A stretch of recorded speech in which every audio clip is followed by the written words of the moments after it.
Hello everyone, স্বাগতম জানাই আপনাদের টিয়ার স্টাডি ক্লাবে।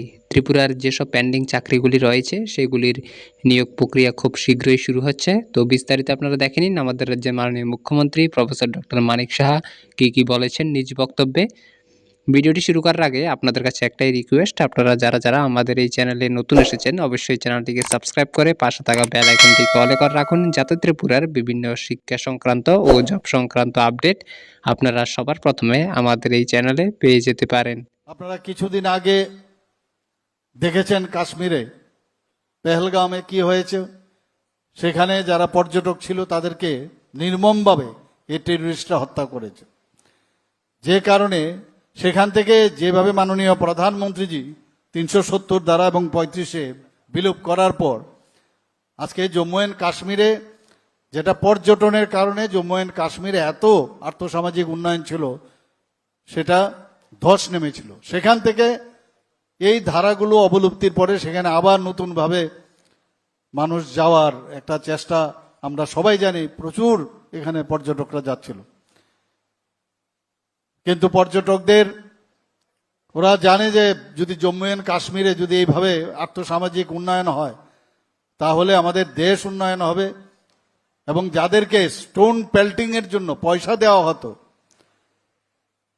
বিদেশির মদতপুষ্ট যে টেররিস্ট গ্রুপ ছিল, তারা যদি দেখলো যে এদের তো পয়সা যদি ওদের আর্থসামাজিক উন্নয়ন হয় তাহলে তো আমাদের অসুবিধা, যে কারণে এইভাবে নির্মমভাবে প্রায় 26 জন পর্যটককে হত্যা করেছে। আমরা সবাই জানি আমাদের ত্রিপুরারও কিছু পর্যটক ছিল সেখানে, ন্যারোলি এসকেপড। তো সেই কারণে ত্রিপুরাতে এখন আমরা দেখলাম যে জম্মু অ্যান্ড কাশ্মীর আস্তে আস্তে করে মানুষ এই ভয়ে এখন কিন্তু যাচ্ছে না। আমরা জানি মাননীয় প্রধানমন্ত্রী নরেন্দ্র মোদীজি যে চিন্তা ভাবনা করছেন, উনি বলেছেন কাউকে ছাড় দেবেন না, কাউকে ছাড় দেবেন না। আবার এইভাবে আমাদের যে উন্নয়ন, আমাদের দেশের যে আর্থসামাজিক উন্নয়ন, ইনফ্রাস্ট্রাকচার ডেভেলপমেন্ট, সব দিকে ডেভেলপমেন্ট, সেটাকে আবার পুনর্জাগরণের ওই জম্মু অ্যান্ড কাশ্মীর আবার সেটা উনি করবেন আমি নিশ্চিত।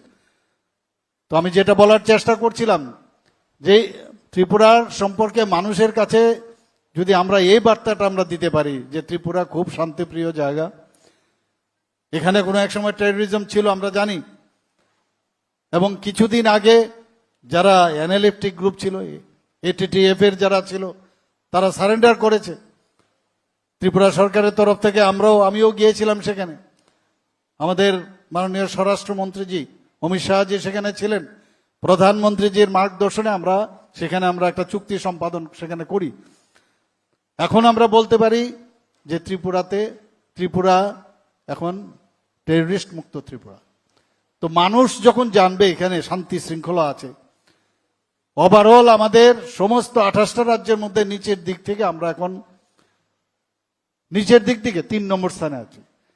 কাজে মানুষ যখন এখানে জানবে, যখনই চিন্তা করে যে আমি ত্রিপুরাতে যাব, তখন এই অবস্থা যদি থাকে তাহলে মানুষ আসবে। আমি নিশ্চিত যে ত্রিপুরার এখন যেভাবে শান্তি এখানে প্রতিষ্ঠিত আমরা করতে পেরেছি, এবং আমরা 35 বছরের রাজত্ব আমরা দেখেছি,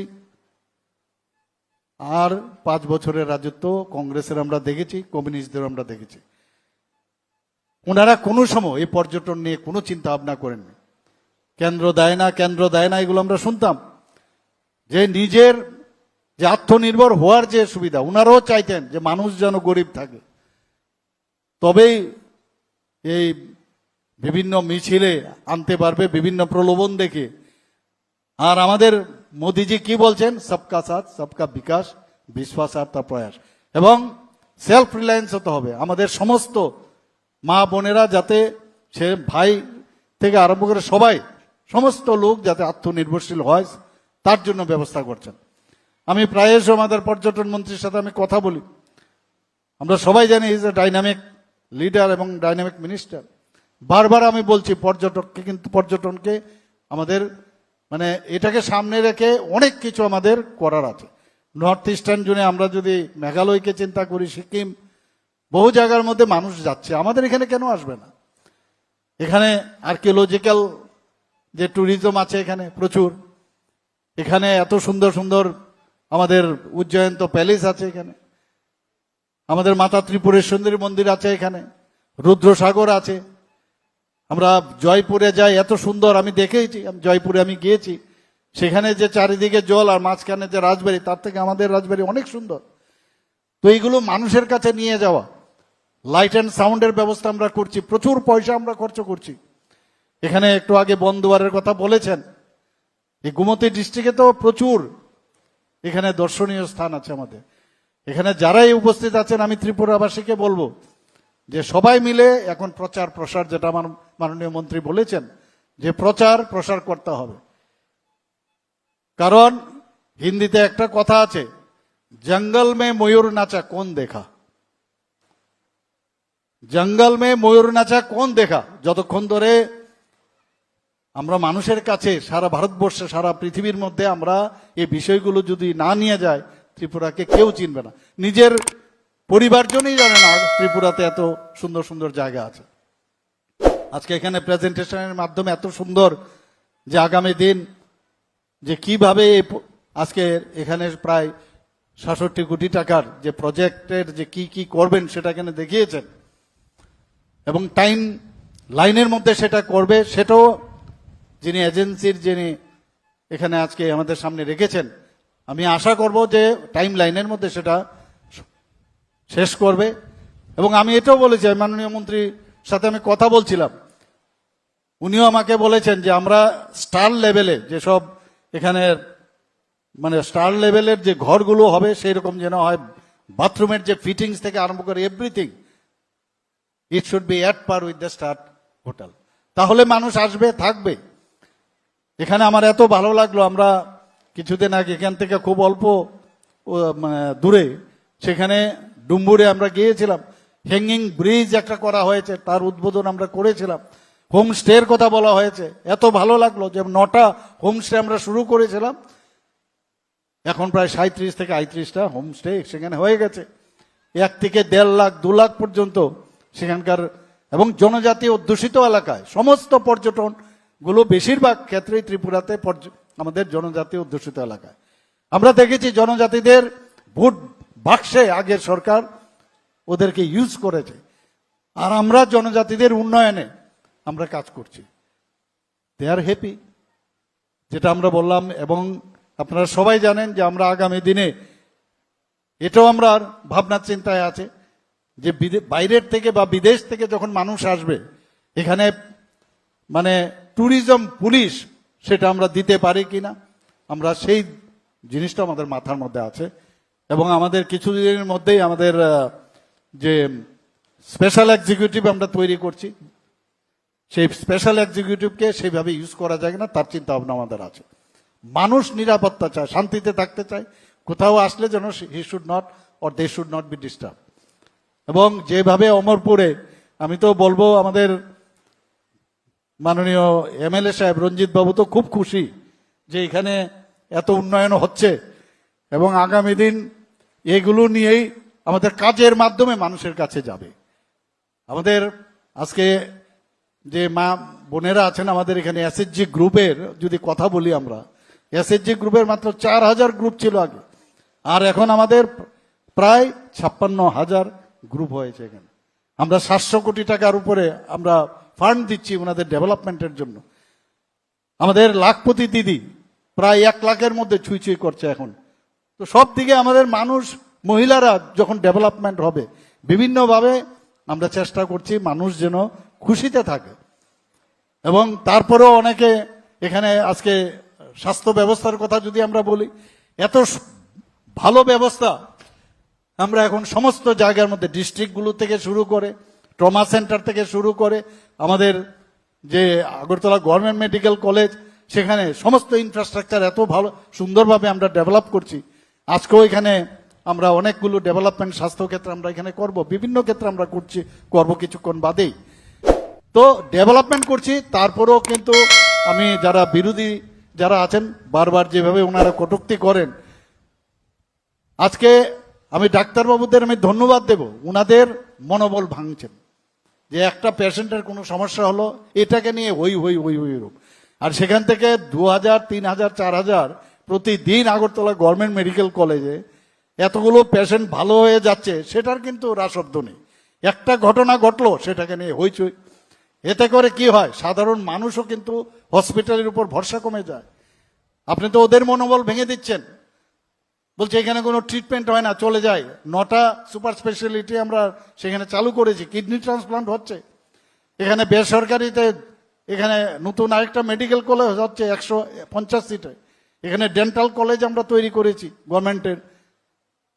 আমাদের নার্সিং কলেজ হয়েছে, টিএমসি মেডিকেল কলেজ হচ্ছে। আরেকটা হসপিটাল এখানে আসছে, সিজা হসপিটাল, নর্থ ইস্টের মধ্যে suppose two B the best hospital, সিজা হসপিটাল। ওনাদেরকে আমরা জমি লিজ দিয়েছি, প্রায় 700 কোটি টাকা ওনারা ব্যয় করে পর্যায়ক্রমে সেখানেও সুপার স্পেশালিটি থেকে শুরু করে ভালো করে সেখানে হসপিটাল এখানে তৈরি করছেন। আমরা আস্তে আস্তে করে সব জায়গায় আমরা চেষ্টা করছি যে মানুষের স্বাস্থ্য ব্যবস্থা, আমাদের এগ্রিকালচার, আমাদের এডুকেশন, আমাদের ট্যুরিজম, সমস্ত ক্ষেত্রে, স্পোর্টস ডিপার্টমেন্ট, সবাই আমাদের যারা মিনিস্টার মহোদয়রা আছেন, এমএলএ মহোদয়রা আছেন, সবাই জনপ্রতিনিধিরা সব জায়গায় কাজ করছেন। একটু আগে এখানে আসার সময় আমি একটা যে উদ্বোধন করে আসলাম, আমাদের এখানে যে একটা গ্রাম পঞ্চায়েত একটা আমি সেখানে ইনোগ্রেশন করে এসেছি, এত সুন্দর ব্যবস্থা। তো আমাদের গ্রাম পঞ্চায়েতের এত ভালো কাজ হয় যে কারণে দেখা গেছে আমাদের কেন্দ্রীয় স্তরে 7টা পুরস্কার আমরা পেয়েছি বন্ধুগণ। তো এটা সম্ভব হচ্ছে আমাদের যে ইচ্ছা যে আমরা ভালো কাজ করার, সমস্ত লোক কাজ করছে। এবং মাননীয় প্রধানমন্ত্রীজি বারবার বলছেন যে গ্রাম যদি উন্নয়ন না হয় তাহলে রাজ্য বা দেশও উন্নয়ন হবে না। আমাদের এতগুলো প্যারামিটারে সব দিকে যেভাবে গ্রাম পঞ্চায়েত, ত্রিস্তরীয় পঞ্চায়েতের এত ভালো কাজ হচ্ছে। কিছুদিন আগেও পঞ্চায়েতে রাজ দিবস উপলক্ষে আমি সেখানেও আমি আমার বক্তব্য আমি বলেছি। এবং ত্রিপুরাই একমাত্র রাজ্য সারা ভারতবর্ষের মধ্যে যেখানে ক্যাবিনেট থেকে শুরু করে ত্রিস্তরীয় পঞ্চায়েত পর্যন্ত আমরা অফিস আমরা তৈরি করতে পেরেছি। তো সেটা চারটেখানি কথা নয়। তো আমি আশা করি আজকের যে আমাদের ট্যুরিজম ডিপার্টমেন্ট থেকে এত সুন্দর একটা প্রজেক্ট ওনারা এখানে করছেন এবং সময়ে যদি কাজ সম্পন্ন হয় সেটা সেখানকার শুধু নয়, সাধারণ সমস্ত ত্রিপুরার মানুষের জন্য উপকৃত হবে। এবং বিভিন্ন জায়গায় আমি বিভিন্ন সময়ে এখানে ঝর্ণা থেকে আরম্ভ করে আমাদের বিভিন্ন জায়গায় যে ট্যুরিজম স্পটগুলো আছে, আমি বিভিন্ন জায়গায় আমি গেছি, সত্যি অপূর্ব। আমি বারবার বলি কেন ডাল লেকে যাবেন, আপনারা ডুমুর লেকে আসুন, এত সুন্দর ব্যবস্থা। এবং আগামী দিন ট্যুরিজম মিনিস্টার আমাকে বলেছেন যে এমন সব 2 বছরের সময় উনি আমার কাছ থেকে নিয়েছেন যে আপনি দেখবেন ত্রিপুরাকে সমস্ত মানে পৃথিবীর মানচিত্রে ওটা উজ্জ্বল নক্ষত্র হিসাবে জ্বলবে। আপনারা কিছুদিন আগেও দেখেছেন এখানের যে শ্রেয়া ঘোষাল যে এখানে নামি গায়িকা, এই আমাদের ট্যুরিজম ফেস্ট যেটা হয়েছিল উনার উদ্যোগও কিন্তু সারা ভারতবর্ষ তথা সারা পৃথিবী ত্রিপুরাকে জেনেছে। এবং শুধু তাই নয়, আমাদের যে গাঙ্গুলি মহোদয়, আমাদের ক্যাপ্টেন সৌরভ গাঙ্গুলি, উনাকেও ব্র্যান্ড অ্যাম্বাসেডর করা হয়েছে। তো এটা তো আমরা করব, কিন্তু আপনারাও করতে হবে। এই যে প্রচার প্রসার সোশ্যাল মিডিয়ার দৌলতে খুব ইজি যে আমার সম্পর্কে মানুষকে জানানো। তো সবাইকে অসংখ্য ধন্যবাদ জানিয়ে আমার বক্তব্য শেষ করছি। জয় হিন্দ। অসংখ্য অসংখ্য ধন্যবাদ ও কৃতজ্ঞতা জ্ঞাপন করছি মাননীয় রাজ্যের জাতি জনজাতির জনপ্রিয় মুখ্যমন্ত্রী প্রফেসর ডক্টর মানিক সাহা মহোদয়কে।